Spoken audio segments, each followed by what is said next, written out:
Hi, I'm Paul Ford, the co-founder of Aboard. And I am Rich Ziotti, the other co-founder of Aboard. Aboard is an American company. Oh, it sure is. Well, 100% made in the USA. No, that's not true. Except for our remote team that's not in the USA. Yeah, I mean, what are you doing here, man? Are you trying to make some point about things being made in the USA? America.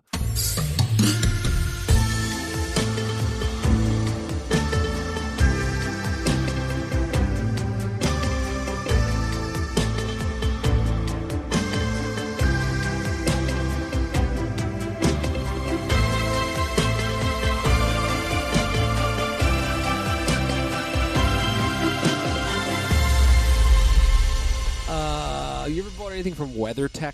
I can't say that I have, but I recognize the brand name. What do they do? They, I think, made their money making like molded plastic or composite sort of floor mats for cars. No, that's why people listen to this podcast to learn about WeatherTech. Is this our sponsor? Are we going to sell mattresses? It's not our sponsor. They also make phone holders that fit in the cup, and I think they sold like 1 billion of those. Oh, okay. So the cup holder, it fits into the cup holder, and then what sticks out of it is a phone gripper. And so they've sold about 600 million of those. As you're telling me this, I'm transported to the bleakest minivan of my life, right? Like, just what are you trying to say, Richard? Well, in their ad, they love telling you that they are made in the USA. Oh, there we go. Manufacturing made in the USA. Look, the world is extremely global. This has happened 40 years ago, 30 years ago at this point. I like to buy USB cables for $1. Not gonna lie. No, it's too bad they electrocute you and short your stuff. They could burn my house down, but they're $1, Paul. I do like when things get shoved into the mailbox in that little wrapper, and you see that they've come from like some heavy industries park deep inside of China. China, Mexico. Look, it's a global, like the world.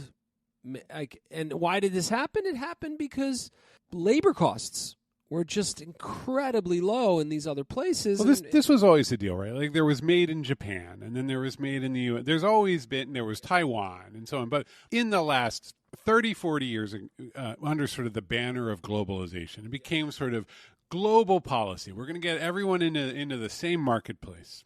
And then the euro happens, the Eurozone happens. Like suddenly in our lifetime, it used to be that you would go to the store and there were like 5 or 6 places things were made. Yes. They were kind of these breadbasket of transistor radios like Taiwan or something, Yes. and now things come from everywhere and China makes everything. China makes everything. Yeah. China is a massive production line of everything. We should recommend a film to people who haven't seen it. It's called Ascension. You turned me on to it. It's a beautiful film, very meditative. I don't think there's any narration. I think you're just observing different factories in China. No, it's that classic kind of documentary where there's like a real slow soundtrack and then they pan. Sometimes they do like time lapse to just sort of emphasize the just how animated a factory is or whatever. But no voice. It's a beautiful film. What it does is it takes people from going. It starts with like people leaving rural areas on buses to go get factory jobs in China, all the way through the manufacturing process. Yes. And all the way, like, it kind of shows you where they live in global trade. It's hilarious, too. There's a scene where there's just old Asian women just QAing sex dolls. Yeah, it's a lot. It's a lot. It's a little bit of just be ready for that scene, but it's also like one of the most amazing things you'll ever see. It's a beautiful film. Why am I bringing this up? I'm bringing this up because I think, America, I was watching a documentary recently called The Gilded Age. Not the show. There's a show called Gilded Age where it's just wealthy people. But this is about the actual Gilded Age in America. It's about the actual Gilded Age. When was that? We're talking about late 1800s into the 1900s, which, and by the way, in the documentary, Paul, everyone just went buck wild. You've got the Vanderbilts and Carnegie and all these people. You had the old money, like the Vanderbilts who were like made their money from furs, and now you have railways. You have railways, and then Carnegie's like, you know what? He was poor, came from Scotland, came to the U.S. He's like, steel. Yeah, everybody needs down. Everybody needs it. First, it was railroads. He's like, you know what? It's not about railroads. It's about America. And this guy went for it, right? And here's the thing I didn't realize. I didn't realize there was no tax. They hadn't figured out taxes yet. No, there were no Like, real income corporate taxes. tax wasn't in place. This was the whole point about someone like Rockefeller, sort of the first true, one of the true mega oil zillionaires. People have said his net worth was, like close to $1 trillion because there were no taxes. It was just money, Yes. right? And like adjusted for inflation. Like when you hear about all the money he had, which was in the billions, it sounds like a high number, and it's like, but it actually was higher than even that. Like it's just absolutely It was out madness. of bounds. Yeah. Like and I'm going to say something decisive. I am not a historian or an economist by any means. We have shifted. We amassed so much wealth through this era of like wicked production. Just the production of everything in America was so strong that we absorbed anybody who was willing to come over and work for us. You got off the boat. There wasn't a lot of paperwork. They made sure you weren't sick. And you just go to work. And then you went and you found your cousin, and then hopefully you'd get a job. Carnegie was a Scottish. He was from Scotland. Just some kid. His father was he was a weaver. He was like he would make bed sheets and curtains, and then it got automated away, and they couldn't eat. Like they were like we have to leave. They left their home of generations and came to America. Literally the factory. Like they're like, we can't live if the factory does our job. He lost his job. Yeah. He's like, I got nothing. They're letting anybody into America. Let's go. That's Sure. how they came. So, but now I think we hoarded everything. America did. We literally hoarded Well, I mean- America. We took the land. We took it all. Right? This America, is why people like to hold their, like other governments hold their wealth in dollars. Yes. We are the bank of the world. We shifted at some point, and I'm not going to sit here and tell you about like the history of 1900 to the year 2000. We shifted from a powerhouse producer to a powerhouse consumer. Now we consume everything. China makes stuff. You want to know our leverage with China? This is my theory. There's always tension between us and China, and everybody wants Taiwan because it's just kind of sitting there like a little morsel that like fell off. We the don't plate. want it. We just don't want China to have it. We don't want China to have it. Yeah. Which means we want it. Yeah. Let's kinda. be honest, I mean, okay? it's how we do our It's how we do our imperialism, 'cause thing. yeah. Now, what is our leverage? How do you get China to stand down? We consume what they produce. Everything. We're their economy. We are their economy. Yeah. We consume it all. Now, it turns out we don't just consume goods, Paul. You know what else we consume? Shitty 10-second videos. Oh, there is that. That is where we do like content. Well, and this goes to another point, which is America truly is the world's, I like to say breadbasket. I always just love to drop that into guys. But we make the content and the intellectual property. We have an amazing infrastructure for generating designs for things that need to be manufactured. We do. We like to place the order. Yeah, but We we love to love place it, and the we order. love it when it comes back, and then we're like, "Ooh, fix it a little bit." So I don't know the origin story of ByteDance, the parent company of TikTok. Oh, it's one of those giant Chinese, almost undifferentiated, mega, everything course. Let me pitch TikTok to you. Okay. You are the ByteDance board. Listen to me. Yeah. They're willing to consume candy shaped like fighter planes, and they're willing to consume slippers that smell like bananas. Americans will consume anything. We've seen that because we're also on the board. We're part of the board of Temu, and we're part of okay. Exactly. They'll consume anything. Okay. Let's create just the most virally addictive consumption machine for them to consume videos. Oh, interesting. So you're saying that like TikTok was the Alibaba of content, like it was just sort of like here it is. America is one big couch. I mean, people do see us that way, and it's not wrong. A grumpy couch, a confused couch. But The couch yeah. doesn't want to get up to answer the door for the Amazon guy who brought the thing from China. The We just angry- want to yeah. stay on the couch. We're kind of the angry. It's an angry couch. Like we sit there grumpy, and we don't get off the couch. And look, let's call it for what it is. We appreciate it when we see technology just win. TikTok won. Well, that was wild. It was because you had all the other social media kind of trundling along. Here's the other thing, too, is no one could eat it. Like, Facebook was like, we'll do our own short videos and Instagram. I think Twitter bought Vine. Twitter had Vine. So no, that was before. That was the beginning of but all like this. there's shades of it there. Everybody saw this pattern coming, and then I think they assumed, hey, we can catch up with our own platform. But a set of product decisions that TikTok made, some of which are open to extreme criticism around like how its algorithm essentially like pate duck force feeds you content. It's highly, highly optimized to our sort of most basic urges. You know how I knew it was a big deal? Yeah. I had a friend. He's a partner at Ernst & Young. He does compliance for Ernst & Young as a partner. Travels around the world. Can you tell people what that? Most people don't know what that job is. He's does auditing. Like they're going That's to right. buy a company and like go make sure that everything's on the up and up. Well, literally, if you're a large enough company, you have to comply with the laws. Also, if somebody wants to buy you, they want to make sure that what you're saying about yourself is true. So That's they right. send Ernst & Young in. So he does just big business stuff. This is a legit dude. But Dresses very his well. job is to go in a room where someone says 75, and he goes, looks more like 74.99 to me, Yeah. and that's a big deal. And they can create doubt. Like it's power. Yeah. It's money and power. So here's this guy, the most corporate of corporate jobs. Having lunch, knows wine very well. Always let him order wine. Just he subscribes to some service and sends him wine. I mean, we know this guy. Everybody knows this guy. Everybody knows this guy. He looked at me, utterly sincere, and he said, "I love TikTok so much." Wow. Yeah. That's not the core demographic we were expecting. I was like, "Really? Are you 14?" Yeah. He said, "No, I love to golf, and it's gotten to know me, and it gives me the best golf content." You know what's wild about it? No, this is real. It has fantastic content. If you are if you're Trying to learn something. or there's a medical condition in your family, neurodivergence, ADHD, autism, any of that, the TikTok content is often guided by medical professionals. People share their own stories. They show coping strategies. It's like YouTube that way. There is the viral stuff, But it's but if you dig in deeper, there's actual information in there. You know what I know what's magical about it in that regard? Let's talk about, for 1 second, you ever been on an online forum? I know you have. Have And let's say you have a hobby or an interest, okay, and you hit the gray text of PHBB online forum, Okay. okay?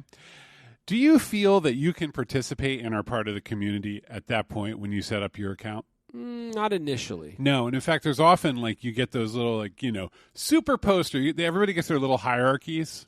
They want to learn to trust each other. Right? Yeah, like if you're let's say it's a sneaker forum, they'll New be user, Yeah. and then there's pro here's Jim, and he's like a sneaker something, and he's been in it for 10 years. badges and Yeah. ratings. And Yes, so yes. what I think TikTok nailed in two regards, there's three things it nailed. One is unbelievable velocity of content experience, just a good app in terms of consumption. Oh my God. Keep going. They nailed that for better or for worse. Some of it's a little dark and not great, but okay. Yes. That's A. So, okay, good platform, good product, or effective.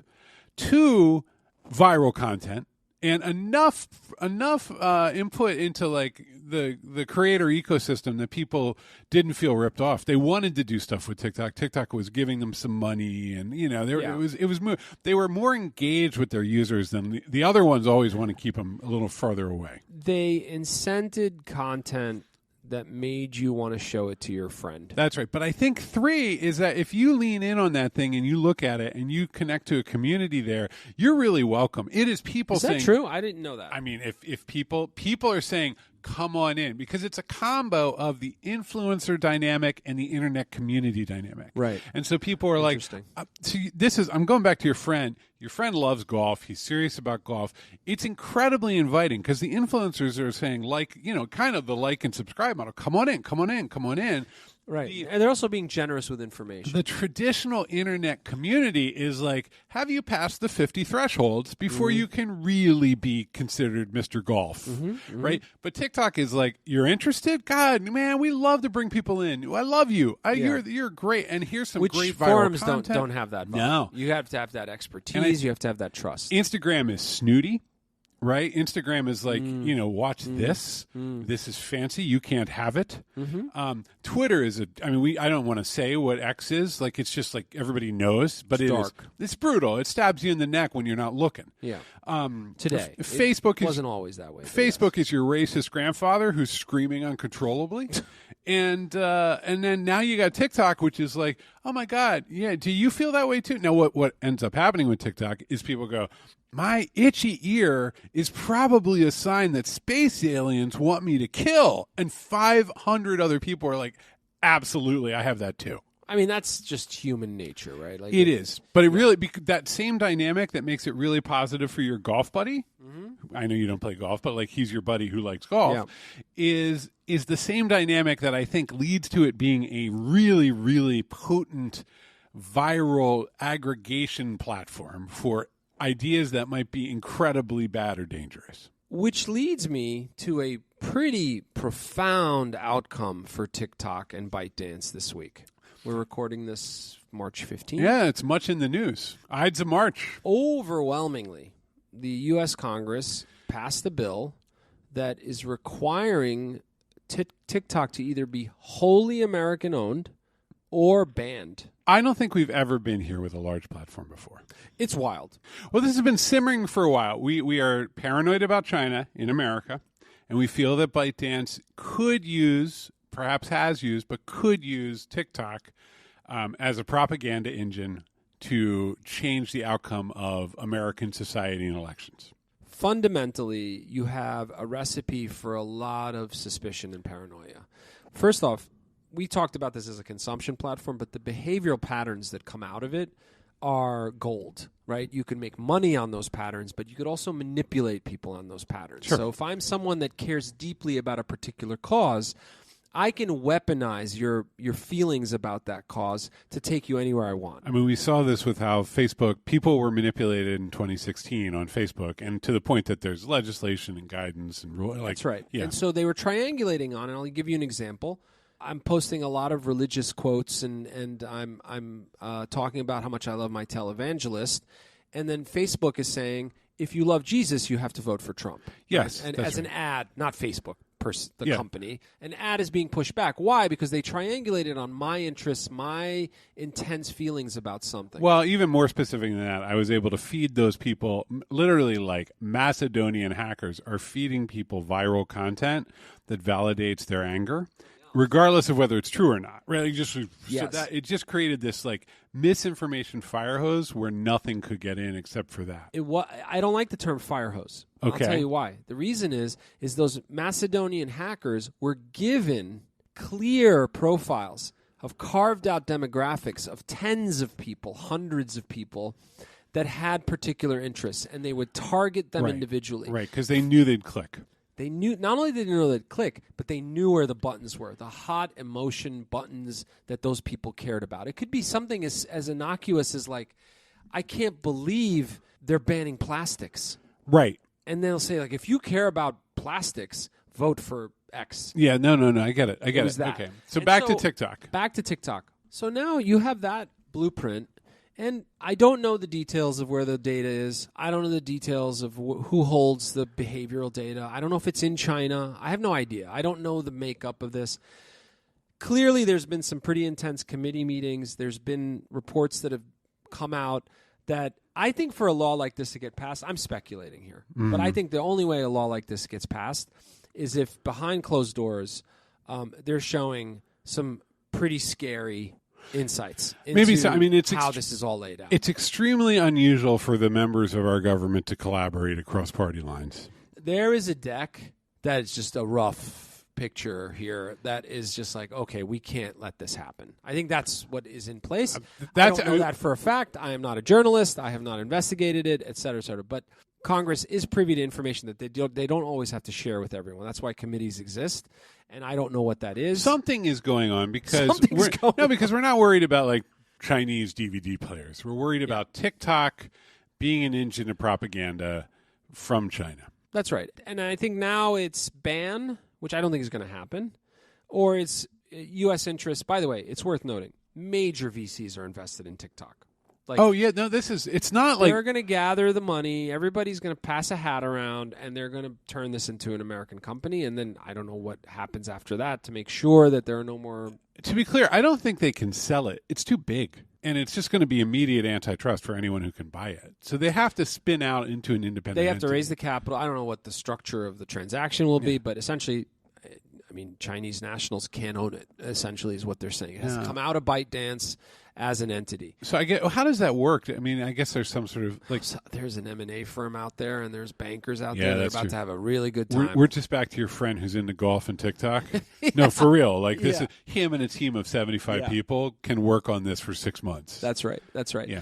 And look, is this good? I have no idea because I don't know the reasons behind almost all of Congress, which can't seem to agree on what to order for lunch. Correct. Agreed on this. I mean, imagine them- something must be pretty. Imagine them ordering lunch. It doesn't happen. No one eats lunch. No, they can't. You can't. Congress ordering lunch, like it just immediately descends into, like you can only have burgers, and then some of them have to be veggie burgers. Like there's like, Yes. yeah. I think to close this out, here's the sort of reflection I'm left with here is it just shows how powerful tech is for the most powerful government on earth to decide that it has to intervene shows the sheer power of this. Well, thing. especially because we do have like this is a very non-American outcome. Right. It is anti-capitalist. It is anti-free speech. It is because those people are practicing free speech. The Americans are using the platform to communicate. Yes.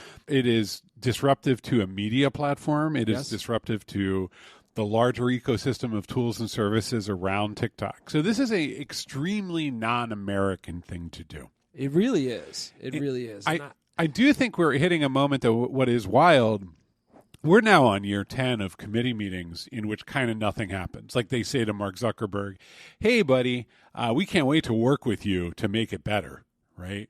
And this is a moment. Now, granted, this is a Chinese company, so I'm sure that Congress enjoys getting its digs in. Yeah. Because they can get away with it, right? That's not, you can't, if you go after Mark Zuckerberg, you're going after one of your Harvard own. There's an isolationist and slightly racist component to all of it. That's absolutely real, right? But it's also such a shot across the bow, right? Which is, hey guys, you keep telling us that you have power, and now you look at like an Andreessen Horowitz, which is just like Washington is dead, and Yeah. only Silicon Valley and Bitcoin and blah blah blah. And this is, It just asserted itself in a big way. you right? and I have been saying for almost a decade that the government will need to assert itself. And it will need to, in order to continue to have power, it will need to assert itself against the tech industry. You know who I would be worried about? Like if I was looking at this, if I would get real worried right now, OpenAI. Interesting. Because they're doing a lot of things that tie into the same things where we're like, they can be used for propaganda manipulation. They're already a little squirrely. They got their Microsoft connection, but like there's a, they're just like a little all over the place. And then they're like, hey, we can make videos of anything.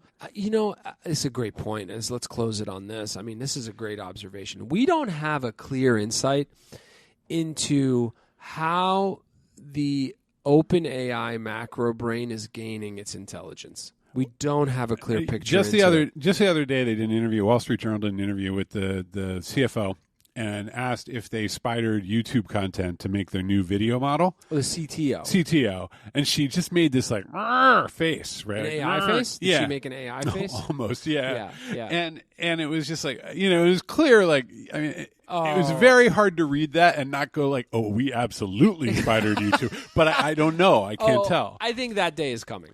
Right. Where they're going to have to. First off, there's going to be those uncomfortable Senate hearings, which are like. Blur. Well, it's not just that. Like now, you have Google with Google would love to just wreck OpenAI because it wrecked them. It hurt its feelings.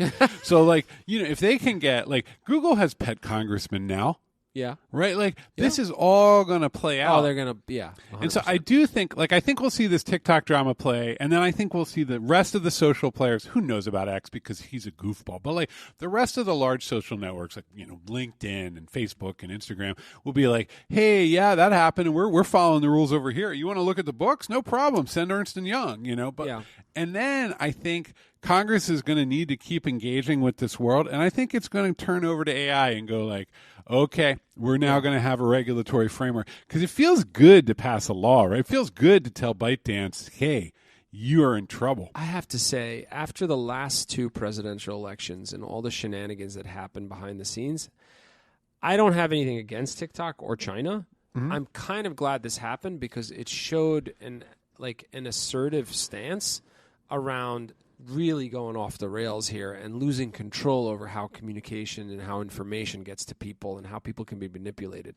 I think to your point, though, what's tricky is we just don't really know why, and that bugs me. Like, if you can We don't really know why. If you're doing something at this scale, but you're not being transparent with the people, and it has like 100 million users in the States or whatever the hell it has, Yeah. I feel that like you got to come out with it. It's tricky because I think It's this state has to do- secrets, and how did we get the information? It's intelligence sources. Yeah, Right? yeah, And so yeah. there's that bit of it. But yeah, I mean, you can go online and actually find strong cases for banning and not banning TikTok because that's the internet. So you're not going to get a good answer. That's No, just that's life. right. That's right. This was a tangent, but I think a worthwhile one. This is fascinating. Well, you think they're going to ban a board? I hope not. Abort is an American company, 100% American made. Not really. Not really. Yeah, Not really, exactly. but American led, and you Yeah. can't. It's. We'll talk about global software development another time. We've got an extremely exciting update coming, Paul. We call it Abort 3 internally. You may It's not. got do AI not in speak it. of it until I it is know, out. I know your stance on that, but I'm excited about it. So Same. we will talk about it soon. Reach out to us, hello@abort.com, and have a wonderful week. Stay safe. Bye.